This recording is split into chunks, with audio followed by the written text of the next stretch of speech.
S.D. Pliskin, American, Lieutenant, Special Forces Unit Black Light, youngest man to be decorated by the President. I have a deal for you. You go in, find the President, bring him out in 24 hours, and you're a free man. 24 hours, huh?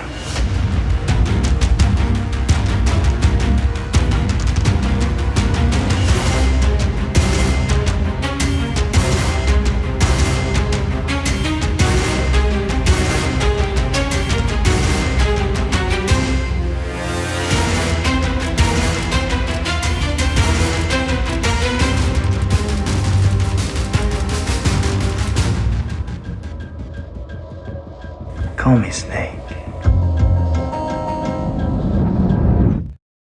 Grand classique de la filmographie de John Carpenter, Escape from New York est sans aucun doute le film qui a offert à Kurt Russell l'un de ses meilleurs rôles, celui de Snake Plissken. Entre personnages hauts en couleur et vision dystopique de l'Amérique, je vous propose aujourd'hui de découvrir l'histoire d'Escape from New York, de la genèse du film jusqu'à sa sortie au cinéma, en passant par la façon dont il a inspiré Hideo Kojima dans ses œuvres. Vous allez voir que ce film aux allures de série B en montre beaucoup avec assez peu grâce à l'ingéniosité de ses réalisateurs. Allez, sans plus attendre, c'est parti! Remember, once you're inside, you're on your own. Oh, you mean I can't count on you? No. Good.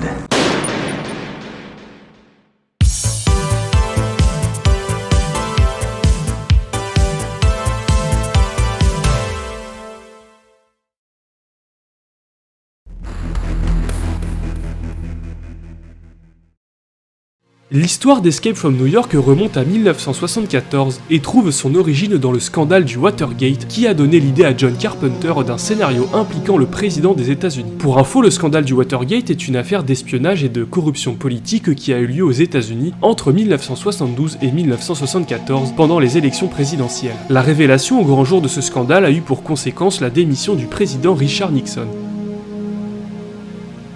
S'inspirant également du film Death Wish qui présente New York comme une ville où la criminalité règne, mais aussi de la nouvelle Planet of the Damned, dans laquelle un anti-héros est envoyé sur une autre planète pour éviter une guerre nucléaire, John Carpenter finalise le scénario d'Escape from New York en 1976. Pour nommer son héros, il avait besoin d'un nom impactant, et d'après ses dires, c'est en demandant à un ami qu'il entendit parler d'un jeune homme habitant Cleveland qui s'appelait Snake Plissken. Il n'en fallait pas plus pour convaincre Carpenter, qui nomma son protagoniste de la sorte. The name's Pliskin. Tiens d'ailleurs, les personnages Cronenberg et Romero ont été nommés ainsi en hommage au réalisateur David Cronenberg, connu notamment pour son film La Mouche, et George Romero, le père des films de zombies. Après avoir finalisé son scénario, Carpenter le propose à plusieurs studios, mais aucun ne veut y prendre part, jugeant l'histoire trop violente, effrayante et bizarre. Le réalisateur signe alors un contrat pour plusieurs films avec le studio Avco Embassy Pictures, qui finance la moitié du projet.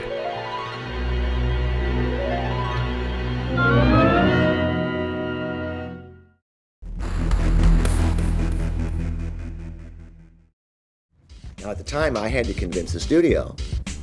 Give Kurt Russell a chance to play a tough guy.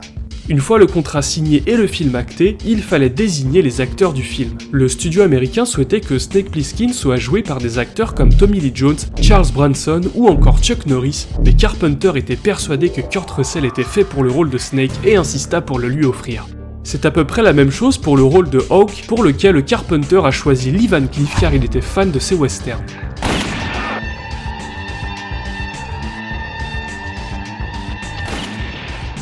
Du côté de Russell, accepter le job n'était que le début, car il devait aussi être en mesure d'incarner au mieux son personnage, et pour ça, il a d'un côté suivi un régime et un programme musculaire de prise de masse pour gagner en muscles, et de l'autre, il s'est inspiré de grands acteurs de films d'action de son époque, comme Bruce Lee, Robert Ginty ou encore Clint Eastwood, connu pour sa nonchalance dans les nombreux westerns dans lesquels il a joué.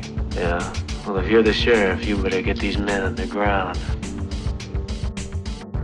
Pour la petite anecdote, c'est Kurt Russell lui-même qui a designé en partie Snake Plissken. Il a notamment eu l'idée du cache-œil, des crampons de golf au bout de ses bottes ou encore de l'endroit de son tatouage de serpent. Et à la question mais jusqu'où va le tatouage de Snake, Russell préfère vous laisser le luxe d'imaginer où se termine la queue du serpent. Okay. It was like that was back in the day though. They weren't quite, it was on top of it. What forms the snake's tail at the bottom? Well, that was the idea. That was the idea of the snake, it's going on, yeah. Does it have a long tail, the snake? Like I said, back in the day.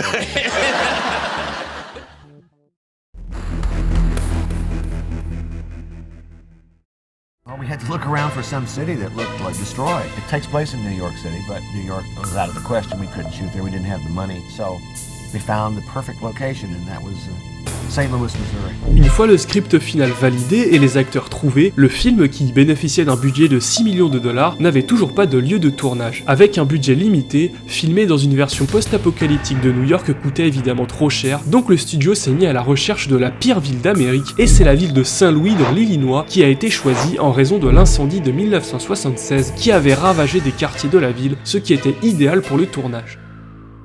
C'est donc d'août à novembre 1980 dans la ville de Saint-Louis, mais aussi à Los Angeles et un petit peu à New York et à Atlanta, qu'a été tourné Escape from New York.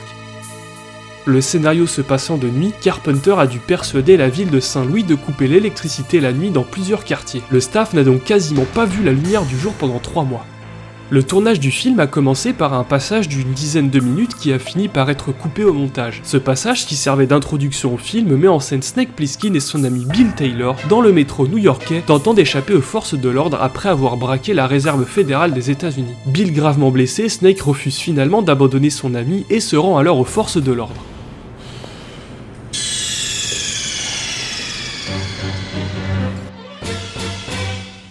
C'est donc ce qui l'amène en prison au début du film. Mais il faut savoir que Carpenter a décidé de supprimer ce passage car il ne voulait pas que Snake soit perçu comme un héros qui se soucie du sort des autres au point de se rendre à la police. Taylor! Taylor!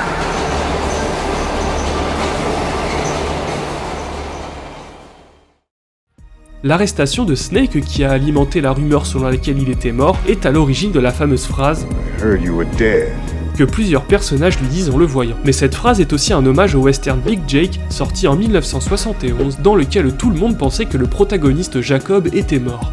Oh, I thought you were dead, Mr. McCandles. Not hardly.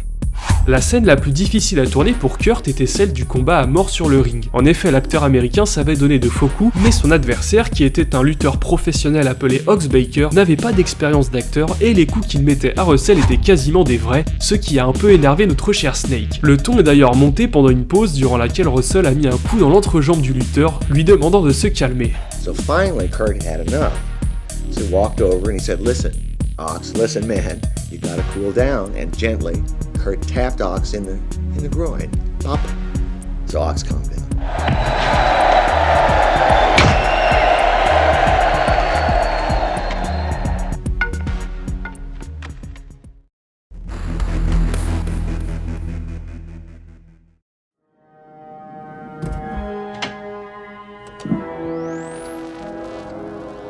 I'm ready. Un des aspects où le film se distingue le plus réside dans la construction de ses effets spéciaux, qui en montrent beaucoup avec très peu, grâce notamment à un certain James Cameron, connu aujourd'hui pour ses films Terminator, Titanic ou encore Avatar.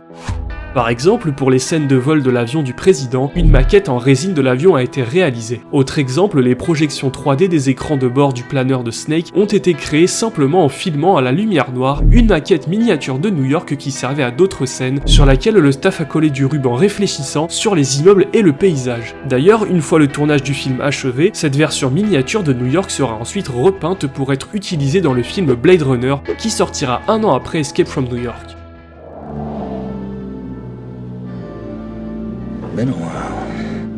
Enfin, pour ce qui est de la musique du film, si vous connaissez John Carpenter, vous savez sans doute qu'en plus d'être scénariste et réalisateur, il compose aussi généralement la bande-son de ses films lui-même. Et bien entendu, Escape from New York n'a pas échappé à la règle avec sa soundtrack aujourd'hui cultissime.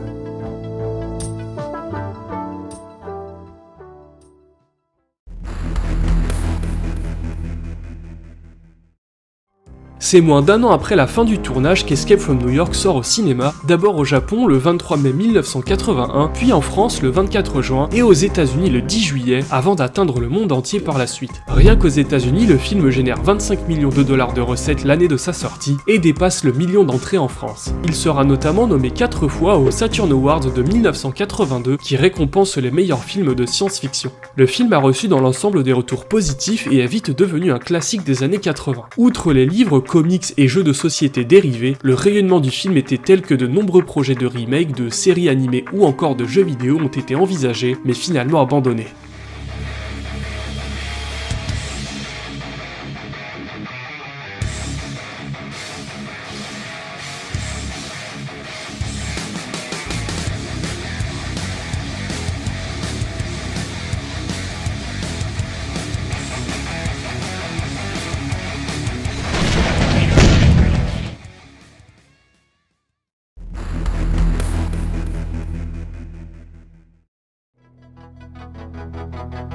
The rules are simple. Once you go in, you don't come out.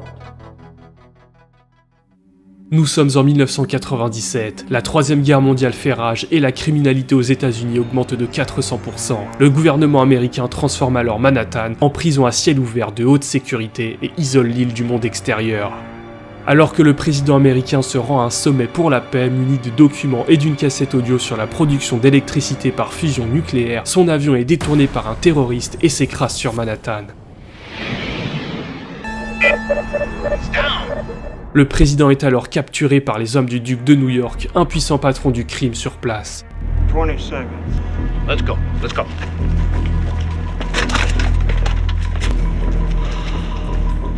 Pendant ce temps, Snake Plissken, ancien soldat des forces spéciales, est sur le point d'être emprisonné à Manhattan pour avoir volé la réserve fédérale quand le commissaire Bob Hawke lui propose un marché. Si Snake sauve le président à temps pour le sommet, il sera gracié et remis en liberté. Pour s'assurer que Snake remplisse sa mission, Hawke lui fait injecter des capsules microscopiques à son insu qui feront exploser ses artères carotides sous 22 heures, l'empêchant ainsi de s'enfuir. Snake dispose donc de 22 heures pour trouver et ramener le président des États-Unis et sa cassette audio à Hawke pour que le policier neutralise ses explosifs et lui rende sa liberté. When I get back, I'm gonna kill you. Envoyé vers l'île de Manhattan à bord d'un planeur, Plissken s'aventure ensuite dans New York et fait la rencontre de Cabby, un chauffeur de taxi qui lui apprend que le président est retenu prisonnier par le duc. Snake entre ensuite en contact avec un de ses anciens complices nommé Harold Hellman, qui est le conseiller du duc. You want to see him sprayed all over that map, baby? Where's the president? I swear to God, Snake, I don't know. Fuck with me. Il le force à le conduire au repère du duc qui se trouve à la gare new-yorkaise de Grand Central Terminal. Après avoir tenté de libérer le président, Snake est capturé par les hommes de main du duc.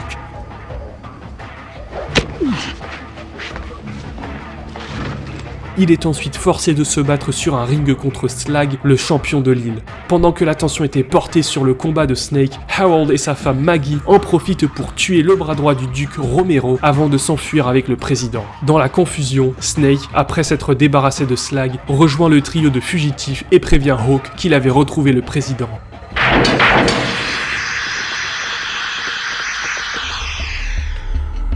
C'est finalement grâce à Cabby que Snake, ses complices et le président parviennent à distancer le duc et ses hommes, avec en prime la cassette audio que Cabby avait échangée un peu plus tôt avec Romero. Arrivé aux abords de la prison, Snake et les siens se dirigent vers le pont de Queenborough, qui est protégé par des mines pour empêcher tout fugitif de s'échapper. Sauf que le temps presse pour Snake, car les 22 heures sont sur le point de s'écouler.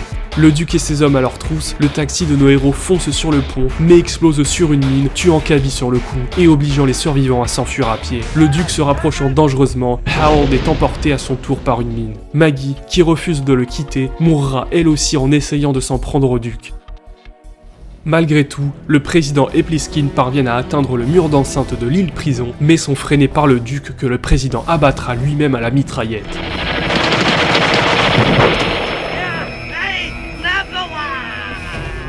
Snake, qui n'a plus que quelques minutes à vivre, atteint enfin l'autre côté du mur et se précipite sur Hawke, qui neutralise les capsules explosives qu'il a dans le corps. Finalement, alors que le président se prépare à prononcer un discours télévisé en direct devant les dirigeants réunis au sommet de la paix, il remercie Snake de l'avoir sauvé, mais ne montre aucune empathie envers tous ceux qui sont morts pour lui, ce qui dégoûte Plissken, qui décide de s'en aller. Le discours du président commence et lorsqu'il lance sa cassette audio censée révéler des secrets sur la fusion nucléaire, voici ce que le monde entendit.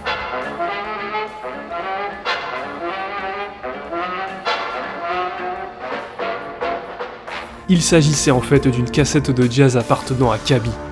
De son côté, Snake, qui s'en va en homme libre, sort la vraie cassette de sa poche et la détruit.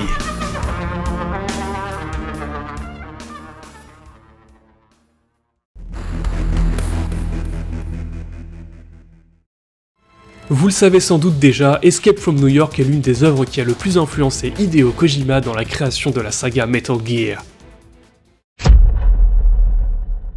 L'épisode qui s'en inspire le plus est Metal Gear Solid. C'est pour cette raison que le studio Canal, qui détient les droits du film, voulait à l'époque porter plainte contre Kojima et Konami pour plagiat, mais Carpenter s'y est opposé car elle connaissait Kojima et le trouvait sympa. Le protagoniste du jeu, Solid Snake, est une copie presque parfaite de Snake Plissken. Les deux protagonistes partagent le même nom de code, sont tous deux d'anciens soldats des forces spéciales et adorent s'en griller une de temps en temps.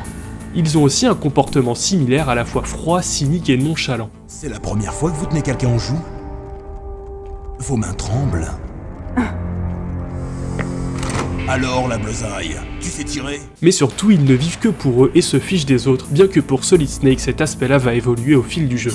Au niveau du scénario, Metal Gear Solid reprend les bases d'Escape from New York, à savoir s'infiltrer de nuit en solo sur une île contrôlée par des terroristes pour sauver deux personnes importantes qui détiennent les codes d'activation d'un tank nucléaire. D'ailleurs, Solid Snake, tout comme Plissken, accepte sa mission sous la contrainte et se fait injecter quelque chose de mortel dans le corps. Ensuite, une fois sur place, les deux coopèrent avec des alliés, se font capturer par l'ennemi et finissent par s'échapper en voiture.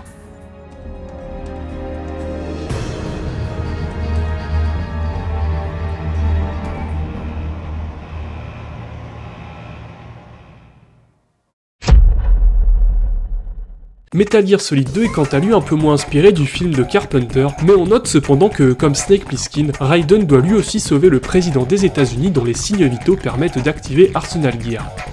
Le clin d'œil le plus évident à Escape from New York est le surnom Iroquois Plissken que se donne Solid Snake pendant une bonne partie du jeu. My name is Plissken, Iroquois Plissken, Lieutenant Junior Grade.